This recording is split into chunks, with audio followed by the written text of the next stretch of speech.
എനിക്ക് വേണ്ടാന്ന് ഞാൻ പറഞ്ഞില്ല തമ്പുരാൻ. പിന്നെ എന്തിനാ ഇതും പേറി വന്നത്? ഇന്നലെ ആളയച്ചപ്പോ നിങ്ങൾ കൊടുത്തയച്ചില്ല. അത് ഇന്നലെ തീർന്നു. എനിക്ക് ഓരോ ദിവസം ഓരോ കമ്പാണ്. ഇന്നലെ ഹാർമോണിയം കിട്ടണം തോന്നി. ഇന്നിപ്പോ ഈ ഡബിൾ ബാരൽ ഗണ്ണില. എന്താ എടുക്കാനുണ്ടാ ഒരെണ്ണം? എന്നോട് അലോഹ്യൊന്നും തോന്നരുത്. ഇത് അങ്ങോട്ട് എടുത്തിട്ട് എനിക്ക് ഇത്തിരി പണം തരിക. ഇന്നലെ പറഞ്ഞത് എന്താ? ഇതൊരു അമൂല്യ നിധിയാണ്, ഞാൻ ആരെ കൊണ്ടും തൊടിയിക്കില്ല എന്നൊക്കെയല്ലേ? ഉവ്വ പറഞ്ഞു. പണത്തിനൊരു അത്യാവശ്യം. ഇതല്ലാതെ ഒന്നുമില്ല എന്റെ കയ്യിൽ വിൽക്കാൻ.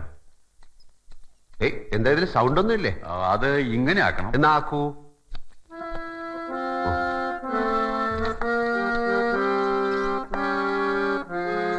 എന്താ പ്രതീക്ഷിക്കണേ വില? അത് ഒരു 1000 റുപ്യ. 1000 റുപ്യ? എന്താ തമ്പുരാൻ, ഈ ജാമ്പവാന്റെ കാലത്തെ സാധനത്തിന് 1000 റുപ്യ? 1000 റുപ്യക്ക് 1 ലിറ്റർ സ്കോച്ച് കിട്ടും. അത് അത്രയും പണത്തിന്റെ ആവശ്യമുണ്ട്. എന്താ തമ്പുരാൻ, അതെന്ത് ന്യായമാണ്? നമുക്കൊരു 10,000 രൂപയുടെ ആവശ്യമുണ്ട്. വിൽക്കാനുള്ളത് ചക്കയാണ്. ചക്കയ്ക്ക് 10,000 രൂപ കേട്ടോ. എന്തിനല്ലേ ഒരു സാമാന്യ നിയമം?